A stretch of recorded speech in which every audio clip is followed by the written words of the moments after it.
хочу лишь с тобой секунды до вечности. И назад хочу лишь с тобой в дальние дали с собой. И назад вот она, любовь залетая самой заветная. Ты единственная моя заветная. Без тебя единственная жизнь. Без тебя травы клонятся, будто молятся.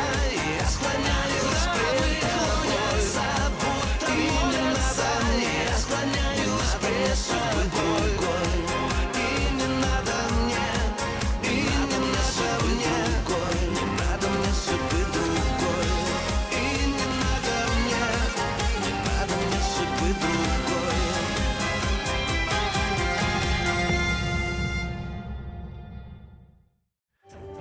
أوسيب بيلاقي رسالة بتقول إنه آلتان ابنه لمصطفى. آلتان بيوصل على القصر وبيعرف من السلطان مين هنن أهله. مخططات أوسيب بتفشل، بس بيضل بياخد مصاري من محمد وبيتصرف كأنه هو الوريث الشرعي للعرش التركي. مصطفى بيخبر غولي خان إنه أخوه الكبير هو آلتان. السلطان بيعمل حفل استقبال على شرف آلتان وبيعزم عليه باشكورته وبنته.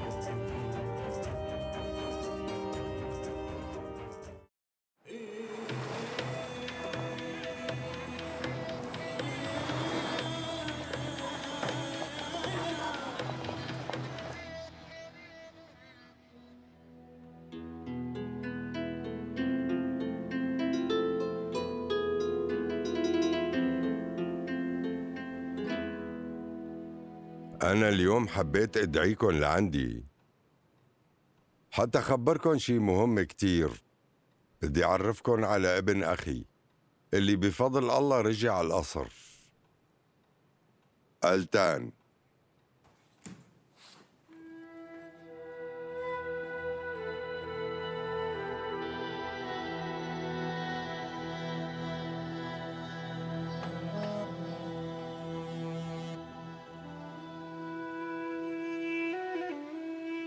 لكان هذا الشاب بيكون ابنه الحقيقي لمصطفى؟ معناتها كان معي حق، بس ما حدا صدقني. أنا متأكد إنه هذا الشاب رح يكون وريث للعرش. أنا بعرف.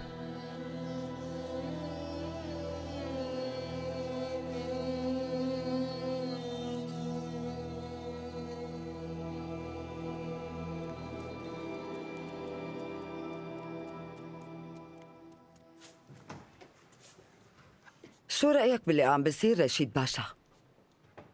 بشو بالضبط؟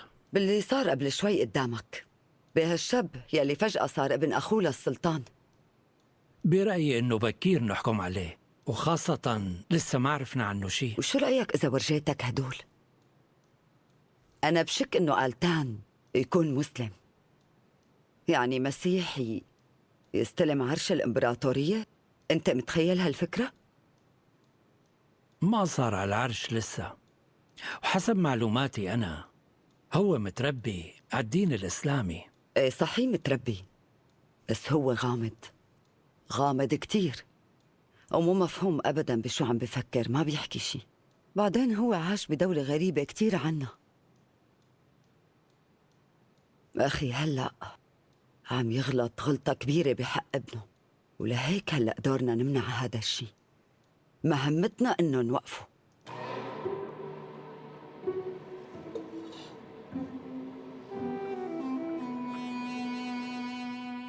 تعرف بشو عم فكر يا عمر؟ لازم نتزوج آلتان بأسرع وقت نعمل هالشي. معك حق مولاي، بس ما ننسى إنه آلتان تربى مع الانكشاريين. قصدك تحكي عن اللي مضى؟ مو مهم. الزوبية الانكشاري صارت بالماضي من زمان، وبعدين معقول ابن أخوه للسلطان يكون انكشاري؟ معك حق مولاي.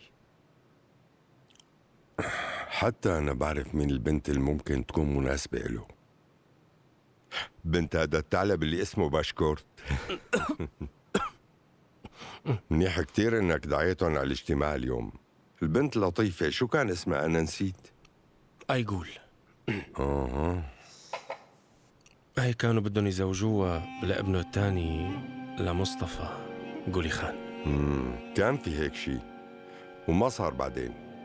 لكن اسمع، تعطي أمر ليبدو بتحضيرات العرس، عرس ابن أخي، بدي إياه يليق بمقامه.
في شي؟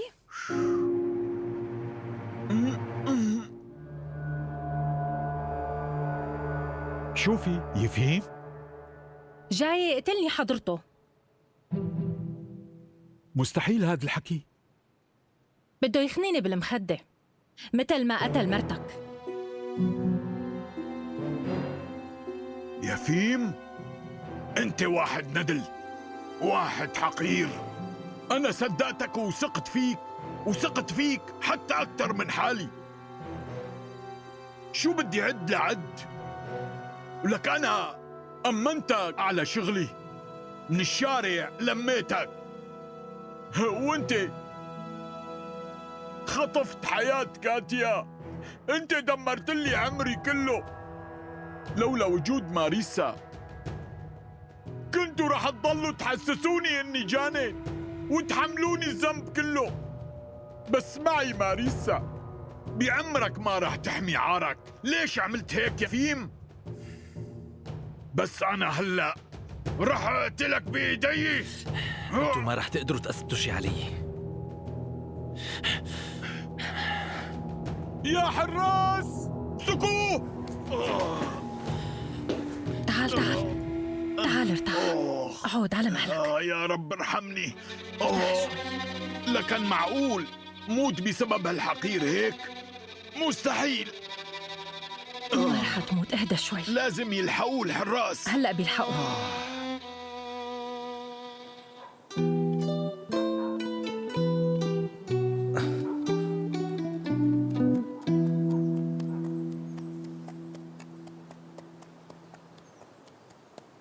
وينك سانا؟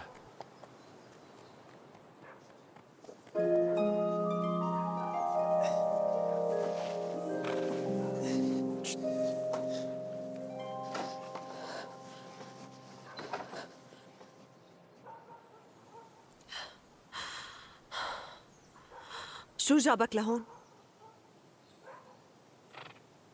رجعي معي أكسانا. شو رأيك نترك؟ ما فيك تضلي هون. أنا بعرف إنك قصداً تركتيني. وشو فارقة معك؟ خلينا نرجع أكسانا، بيتنا ناطرنا. وشو مشان أولغا؟ اعتبريها قصة وخلصت. غلط صغير ما عاد عيده. غلط وما عاد تعيده؟ مصدق حالك؟ تعبت من إنك تنطرها معه؟ لما كانت بصحتك كنت تضل عندها كل الليل، بس لما مرضت بطلت منيحة معه؟ هذا هو حبك الكبير فيودور؟ أنت هلأ هيك شايفتيني يعني؟ إيه طبعاً هيك، لكن شو؟ ما في داعي تعيشي مع واحد ندل، ما هيك؟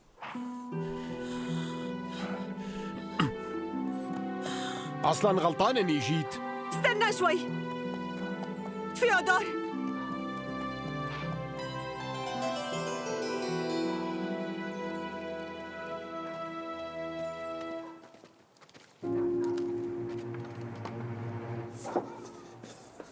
أكسانا، شو صار؟ شو قال لك؟ بصراحة أنا زودتها هالمرة، ما بعرف كيف فلت لساني هيك. زعل كتير يعني؟ كتير، بس عادي مو مشكلة. أنا رح ألحقه، لازم روح وراه وحاول أشرح له كل شيء. لوين بدك تروحي انت خليكي، أنا بروح وبرجع. شكراً إلك رومان. يلا.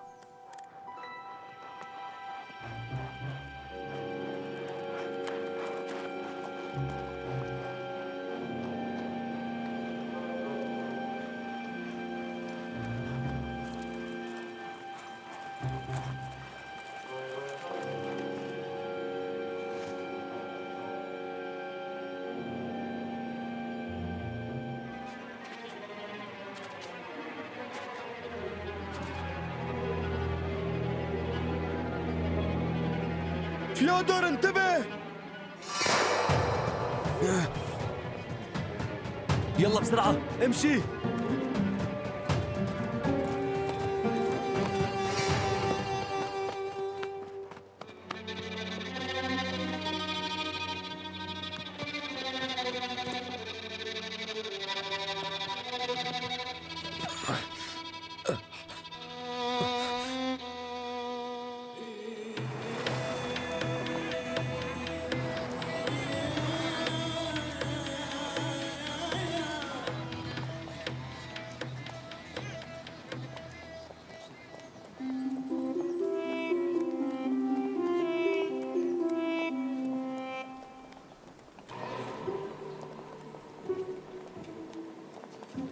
أيوة، صديقي القديم هون.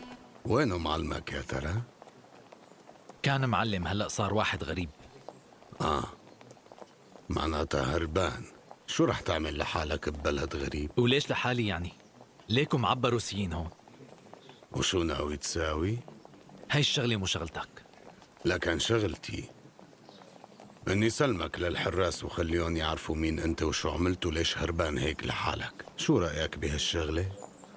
بس انا ما رح اعمل هيك، بس بالمقابل رح تعمل شغلة ورح ادفع لك عليها. شو بدك مني؟ عم دور على وحدة تركية، ضروري كتير اوصل لها. تركية بتركيا؟ اسمع منيح مواصفاتها، قصيرة وحلوة وحامل. اسمها زليخة، بس يمكن غيرته هون. هربت من روسيا، بس بعتقد حدا من الروس عم يساعدها، لهيك لازم تسأل أهل البلد إلا ما حدا يوصلك إلها. ليك اسمعني، يلي بتعمله مقابل بعمله.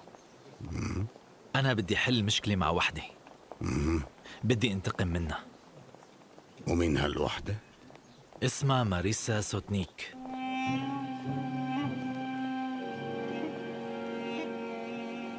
أخت الزعيم حارس الحدود؟ هي هي بتركيا؟ ايه، ببيت كوليشوف. اللئيمة ضحكت عليه لحتى ما عاد يصدق حدا غيرها. طيب يلي بتعمله مقابل اللي بعمله، ماشي اتفقنا. إذا صار شي معي وين بلاقيك؟ وين بتكون؟ نلتقي بكرة هون مثل هذا الوقت.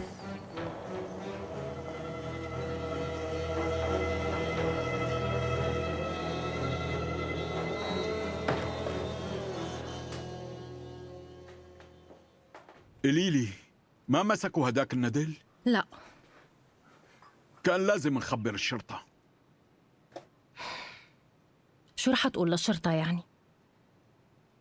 انت هلأ منيح، والشغلات القديمة ما في عليها إثباتات. مزبوط، بس أنا يلي قاهرني إني كنت رح موت وأخسرك بسبب هالقصة، وهذا الحقير لساته عايش. عايش بس خايف وماله مرتاح، صدقني. بكل خطوة عم بيخطيها بيتلفت حواليه. ما قدر عليكي ما؟ لا تخاف، ما بيطلع له. أنا بعرف كيف دافع عن حالي. بس مرتك بشو ضايقته لحتى قتلها؟ قالت لي كاتيا إنه هو كان عم يغشني، عم يغدر فيني وعم يشتغل من ورا ظهري، وأنا ما صدقت.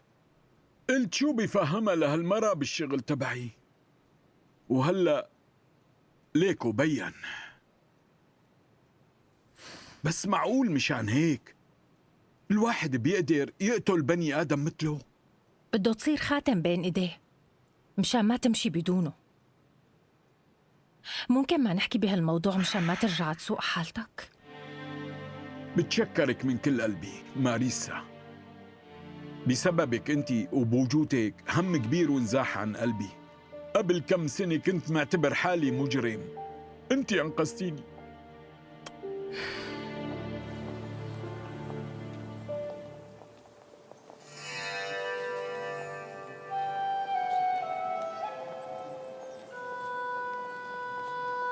حلو هالشغل، بضاعة منيحة وبتستاهل. امبارح مسؤول اسطبل السلطان اجا وكمان عجبته. ايه، واشترى منك؟ اشترى الجامات واخذ سرج كمان، ووعدني رح يرجع ياخذ كمان، بس قلت له استعجل لانه رح نسافر قريبا. قل لي انت من وين؟ انا من خرسون. إلك زمان هون؟ لا، من شهرين بس، وتقريبا بعنا كل بضاعتنا. كتير حلو، بضاعة منيحة. انت بتعرف شي حدا روسي جديد اجا لهون؟ بلا، ايه في واحد ليكو قاعد هنيك. اي واحد؟ هداك البويجي. هلا ما بعرف ايمتى اجا، بس ما له زمان كتير. شكرا. وإذا بيجي مسؤول اسطبل السلطان مرة تانية زيد بالسعر عليه شوي. أكسانا! أكسانا! شوفي شو صاير؟ رومان ساعدوني. رومان ابني شو صار لك؟ رومان رد علي، ليش عملت فيه هيك؟ لك مو أنا. لكن مين؟ ما بعرف، رومان ما ابني، عرفته. على مهلك، انت سامعني؟ حاجة نوحي لساته عايش. هاد كله بسببك انت، كل مصايبنا، كل اللي صار بابني من تحت راسك. ابني حبيبي رومان.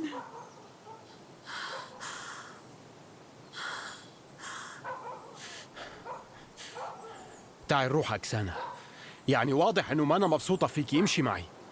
انا رح ضل هون وبدي انتبه عليه كمان. أكسانا، حكيت اللي عندي، روح.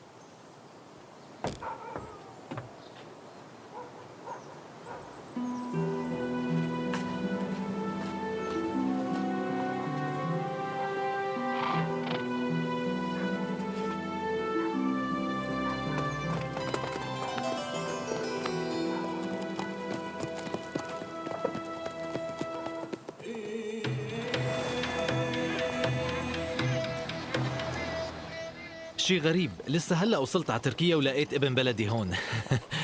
بتعرف صعب تتعايش ببلد غريبة ما بتعرف حدا فيها. بس كل شي بهالبلد بتحسه غريب، بس بتعيش فيه. بتعرف شو بيقولوا؟ الوطن مو محل ما خلقت، الوطن محل ما شبعت. أنا طبعا أكيد ماني ناوي ضل عايش هون، بدي خلص أشغال معلمي وأفركها. ليك شو؟ بتحب تشرب شي؟ بس هون ما في محلات، ما بتلاقي مشروب. لا تقلق، أنا معي، جبت معي احتياط.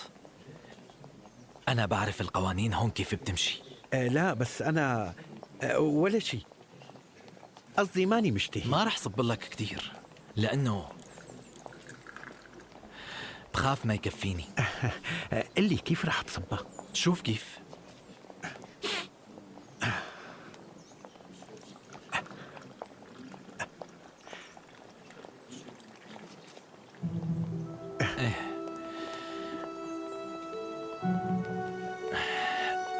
بتحب تشرب شاي حضرتك؟ ايه بحبه.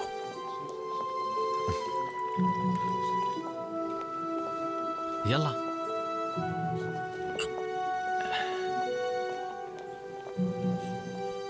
هالمشروب بينسينا وبيخلينا نهدى شوي. ايه. انت اجيت لحالك ولا معك حدا؟ لا، اجيت مع وحدة بس تعودت عليها. إذا تعودت عليها تزوجها لتكون معنا حلوة. لا، حلوة وكتير كمان، هي تركية. عن جد؟ وأنا ما بقدر أتزوجها. أنا مثل مسؤول يعني عنها وخادم كمان. شكلها شخصية مهمة. يعني بنقدر نقول مهمة، إيه.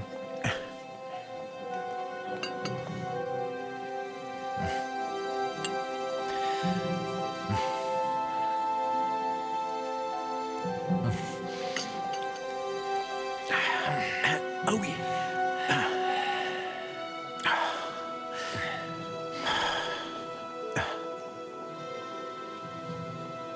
وهي حامل كمان. بين تعذبت شوي. ايه تعذبت، بس هون ما بقى في شي. عم تقول للناس انها حامل بالحاكم الجديد، حاكم العالم. هي بشكل عام ما بها شي، ماشي حالها. ايه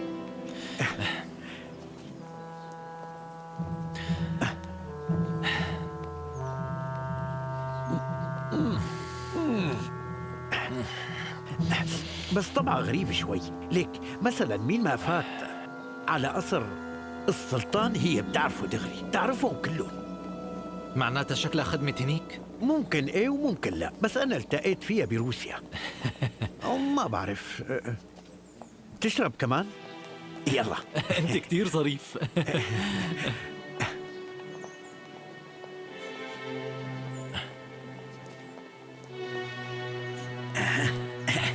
صحتك.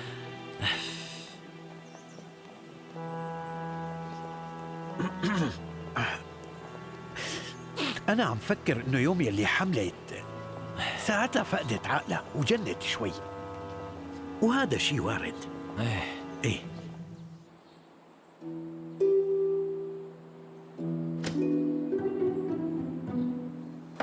هلأ هيك هون صار في مربح. نعم. هي مثل ما طلبت يا سيد أليكسيفيتش. خلي ماريسا تجي، انصرف.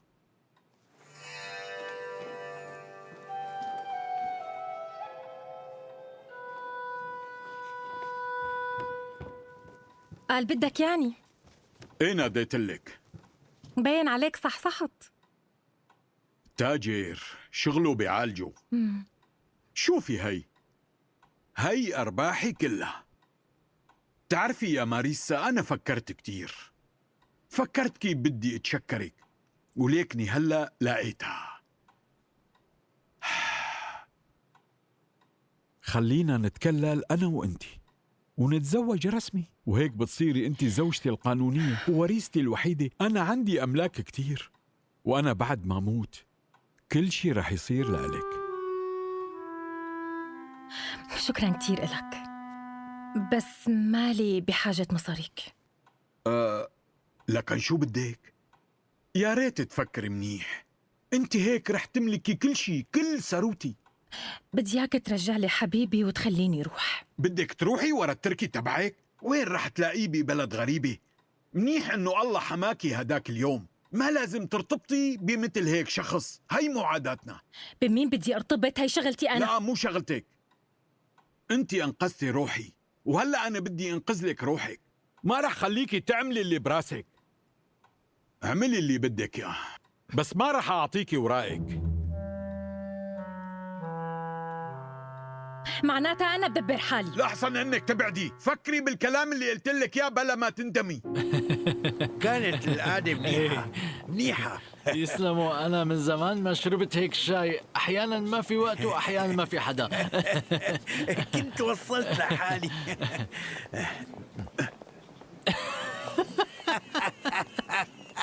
لا هون القوانين غريبة، أنا لحالك ما بخليك تروح، بلكي صار لك شي يعني ما بتعرف. أنت اعذرني لأني ما راح أعزمك لعندي، أنا ما عندي مشكلة. المشكلة بزويا. زويا؟ هي التركية تبعي. وشو هالتركية اللي اسمها زويا؟ ليك أنا من عندي بناديها زويا، بس أمها وأبوها شو سموها ما بيهمني، بس هي بتخاف من الغرباء، ما بتحبون يفوتوا على وشو السبب؟ هي دائما بتتخيل إنه في حدا عم يلاحقها وما بتوثق غير فيني. أنا ما رح فوت لعندك على البيت، بنبوصلك على الباب، بس بتعرف المرأة الحامل بهاي الفترة بتخاف من كل شيء. ولما تولد الحاكم يلي عم تقول عليه ساعتها بيرجع للوعي. عم تحكي عن جد؟ وحياتك ليك هي منيحة وحلوة كمان، بس يعني عقلاتها بيخطوا شوي. كوكو وهاي نحن وصلنا. عن إذنك عيدها. ايه عيدها مرة ثانية. ايه رح عيدها. من عيدها. بتمنى نرجع نلتقي. اكيد اكيد بنلتقي. من عيدها. يلا عن إذنك. من عيدها. يلا عن إذنك.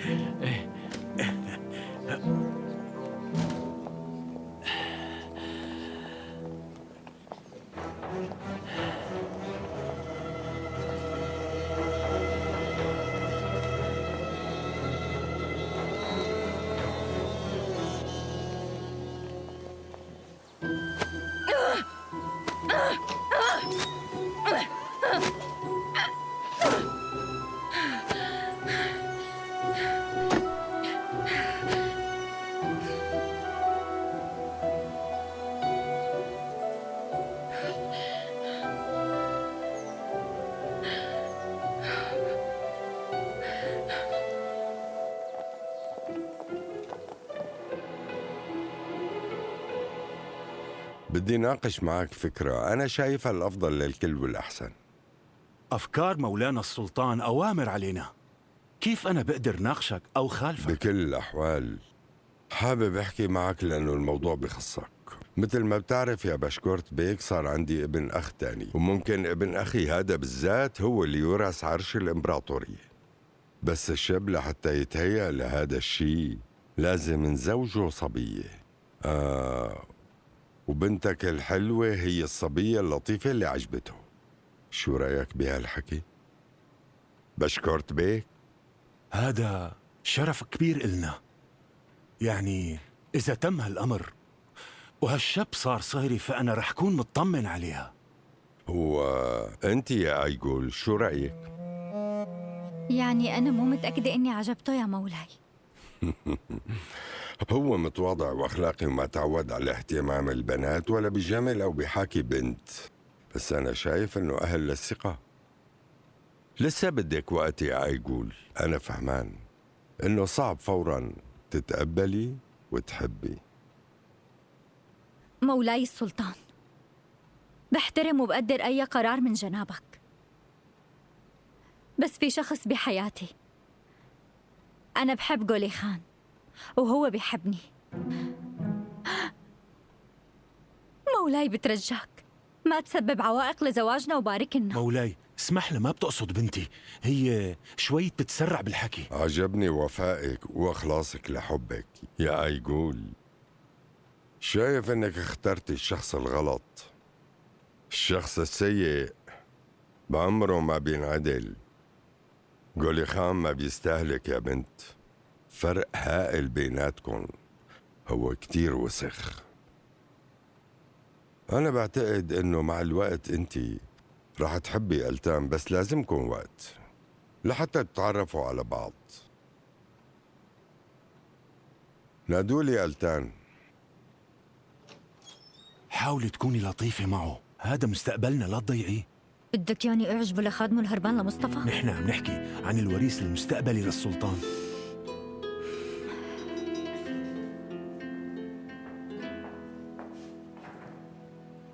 بعتت وراي مولاي السلطان. قرب يا ألتان.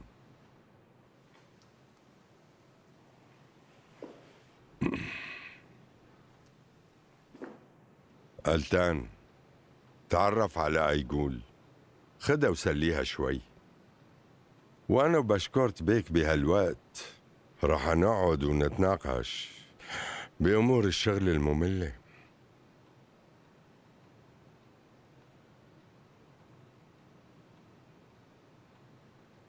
شو رأيك، عجبتك الحياة الجديدة؟ من حياة خادم بسيط لحياة واحد غني بالقصر. كثير برجعتي على القصر. مو سهل علي اتعود على التغيير. كتير شغلات هون بالقصر ما بفهمها، وكتير من الأشياء اللي حوالي ماني بحاجتها جنبي. وردا على سؤالك، ما بعرف. لو كان عندي حرية الاختيار كنت فضلت أبقى مجرد انكشاري وأخدم سيدي بإخلاص. سمعت إنك هربت من مصطفى بيك لإجيت لعنا. لا، الحكي مو صح. أنا اضطريت إني أعمل هيك. لحد هاي اللحظة ماني قادر التقي بمصطفى بيك اشرح له ليش وفهمه ليش ما قدرت أتصرف غير هيك بهداك الوقت ورح يفهمني. أنت بدك تشوف مصطفى بيك؟ ما بظن قولي خان رح يكون مبسوط بهذا اللقاء. عريسي زعلان منك ومزعوج. بصراحة الشعور بيناتنا متبادل يا خانو، وبأكد لك إنه عندي أسبابي الخاصة لهالشعور. بس هلأ رح أنسى بغض النظر عن وجهات النظر المختلفة، لأنه قولي خان بيك صار أخي. هذا التصرف أخوي؟ تقعد على عرش السلطان يلي كان كل عمره مقرر لقولي خان. بأكد لك هذا ماله خياري يا خانو. بنتي نحن صار لازم نمشي هلأ، عند السلطان أشغال مهمة وما رح نسمح لحالنا نعطله أكتر. أنا تشرفت كتير بالحديث مع حضرتك. يلا بنتي.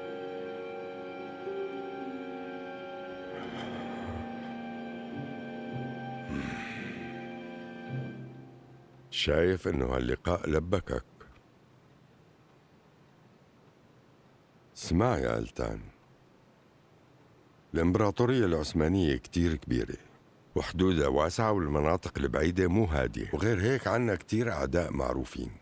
أوروبا عم تسعى إنه تخلينا نضعف. الإمبراطورية بحاجة شخص يخلي الشعوب المتمردة تخضع وقادر يدافع عن مصالح تركيا قدام الدول التانية. عم تفهم علي؟ بس هي مهمة صعبة مولاي. بالحقيقة الدبلوماسية أصعب بكتير من حمل السلاح. بعتقد أبي كان بينجح بهالشي أكتر. أخي عاش فترة طويلة برات البلد. أنا بظن إنه ممكن يخون مصالح تركيا مشان العلاقات مع روسيا. العفو منك مولاي، بس أنا بشوف إنه مصطفى بيك مستحيل يخون حضرتك. ما بدي اختبر هالشي بهاي الأوقات الصعبة. بعدين مصطفى ما بيحترم عاداتنا. طيب خلص بنحكي بعدين. إيه ما قلت لي؟ أنت شو عجبك بأيقول؟ البنت حلوة وظريفة. بظن أنه ممكن تكون زوجة مناسبة لإلك. ايه معك حق يا مولاي، بس هي بتحب قولي خان. من هاي اللحظة أنا ما عاد بدي أسمع بسيرة مصطفى ولا سيرة ابنه. الله اختارك لهاي المهمة من بين الكل وما فيك ترفضه أبدا، حتى لو بدك تتزوج من الشيطان لمصلحة تركيا. فهمت شو بقصد؟ رح ساوي أي شي لمصلحة تركيا مولاي. كنت عرفان إنه فيني أعتمد عليك. الإمبراطورية بحاجة شخص مثلك بالضبط. اسمع ألتان، أنا شايف إنك ما تعرفت على القصر منيح. قلبك عم يدق للحرم لك. في بنات منهم ما إجوا ولا مرة على غرفتي. فيك تختار أي وحدة منهم بدون ما ترجع لي. بتشكر حضرتك، بس مولاي أنا لوقت طويل كنت انكشاري. يعني بكل صراحة ما بشوف المرأة مصدر متعة. فعلا أنت رح تكون حاكم عظيم. إيه، لا تكون حابب حدا. إيه، لا تستحي. نحن منجيبها على القصر وهالشي ما رح يعطل على زواجها. أكيد لا مولاي. لكن شو؟ بلش بتحضيرات عرسك أنت وأيقود؟ ما عم نستعجل الأمور، بس إنه تأجيل ما له لزوم.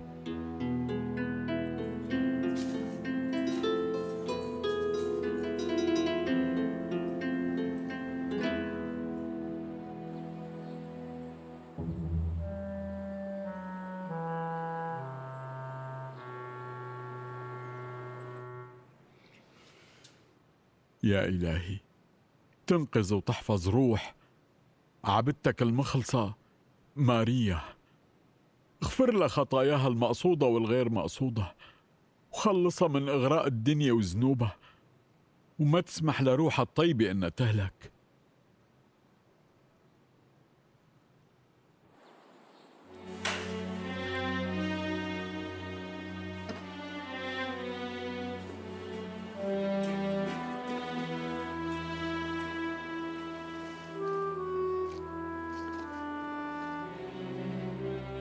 تعالي بكرة على بوابة المدينة الشمالية.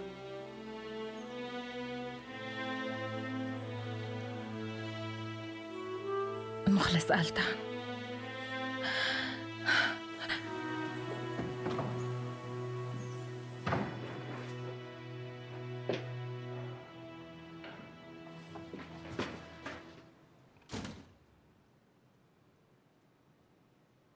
ممكن امشي؟ بترجاك، حبيبي ألتان طلبني. كيف وإمتى طلبيك؟ رمالي رسالة ما لقى غير هالوسيلة. ليش ألتان شو؟ حرامي؟ لحتى يزت رسائل من ورا الحيط؟ افترقنا بسلام وما أسأت له. قلي له يجي يشوفك بالبيت. بجوز هو كان عرفان إنك ما رح تخليني. وممكن هاد ما يكون ألتان أصلاً. طيب شو بتفرق معك؟ ممكن هو طلب من حدا ويكون هو عم بيستناني. أنا بترجاك بس خليني. لا، مشان مصلحتك وحياتك أنا عم قلك لا.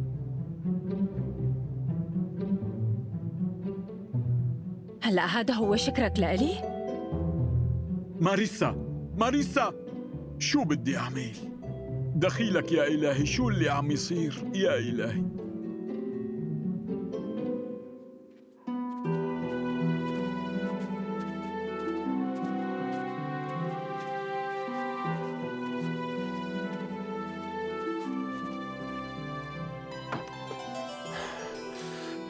كيف صارت؟ أحسن؟ هالمسكينة هلكت هي وعم تتوجع. العلاج ما عم يجيب نتيجة وما عم نقدر نساعدها. بدك تاكل فيودور؟ صار لك كل نهار ما أكلت. رحت لعند أكسانا على المطحنة، كان بدي إياها ترجع بس هي قصداً عم تقلك روح. سمعت شو قال المحترم؟ حبك بس بينقذ حياة أولجا، لهيك أكسانا قررت إنه الحياة أغلى. انتو هالمحترم جنيتوا على الآخر، الكل مصدقه. إيه بس هي الحقيقة، الإنسان بيحب يعيش لما يكون محتاجه حدا، وهي أكسانا رح يكون عندها ولد، أما أولجا ما عندها غيرك.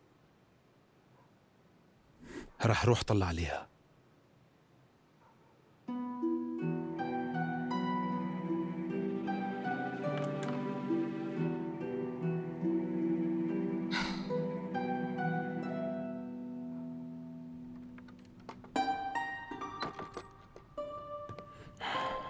يور ملاي؟ نوشكا، أهلا وسهلا. أهلين فيكي. كنت مارق من جنبكم فقلت بطمن عليكي. أهلين فيك. بلشت خاف يا أنا إنه تكوني رحتي أنتي وأوسيب. إيه عم يجي بس ما حدا عم يشوفه. ما بعرف، بس هذا اللي اسمه أوسيب مو عاجبني، وإذا زعجك بأي شيء بس قليلي. بقلك ما تضل واقف عندك، فوت. لسه هلأ حطيت الأكل لفيودور، هلأ بتاكلوا سوا.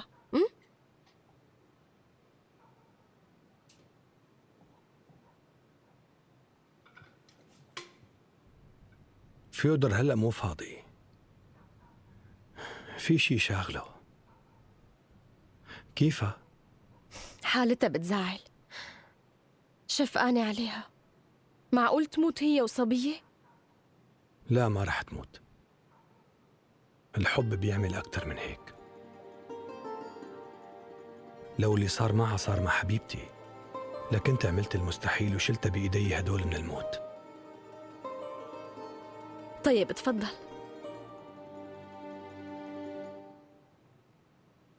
عم بدعي لله الطيبي،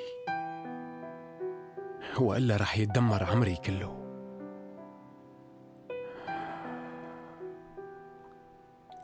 أنا بدي أرجع لعيلتي، بس أكسانا عم بتقلعني لضل معك. إذا بتحبيني لا تعذبيني،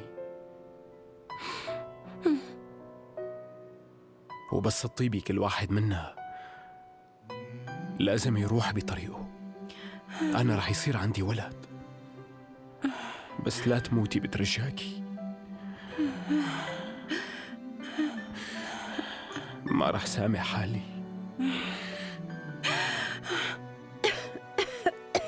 يا ربي ليش كل هذا عم بيصير معي؟ أنوشكا، أنا تعالي. شو؟ بعد لي شوي. حرارتها طالعة، لازم حط لها كمادات. روح اطلع لبرا، اطلع يلا.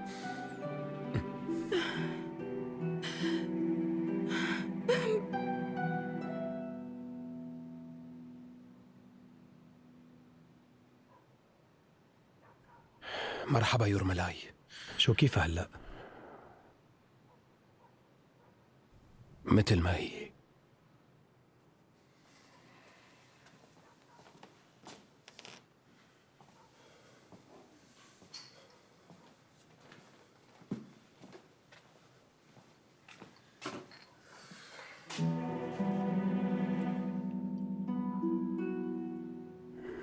ماني عرفان شو لازم أعمل. قعدتي بجنبها ما راح تفيدها بشي بنوب. ما فيك تعمل شي تاني، بس أكيد قعدتك جنبها راح تحسسها بالأمان. أنا مو حاسس. أنا ما بعرف كيف هيك صار. حاولت بس ليك خسرتها. هيك لكان. وكيف؟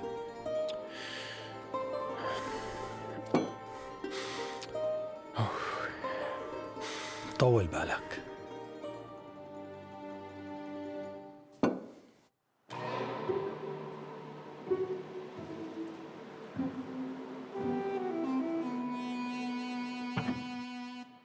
قولي خان. أنا هون أبي. اسمعني، اليوم وصلني شيء مهم. وصلني من تركيا رسالتين إذا حابب تسمع. رسالة من السيد باشكورت يلي كاتب لي فيها بكل جرأة إنه خطبتكم أنت وبنته اعتبرها صارت مفسوخة. أبي هاي يقول رح تزحف وراي وحياتك ورح تترجاني إني أتزوجها وبكرة بتشوف. والرسالة الثانية وصلتنا من مكتب السلطان، عازميننا أنا وأنت لنحضر بالقصر عرس حدا مهم. شو المشكلة؟ وأنت ليش مزعوج؟ كل يوم والتاني في هنيك عندهم مناسبة. أنت ما بتعرف عرس مين هاد. هذا عرس أيقول وآلتان. شو؟ فهمان شو معنى هذا بالنسبة إلك قدام الناس كلهم؟ هذا بيعني إنه السلطان بيعرف كل شيء، والوريث هلأ آلتان مو أنت. هي كارثة بالنسبة إلنا.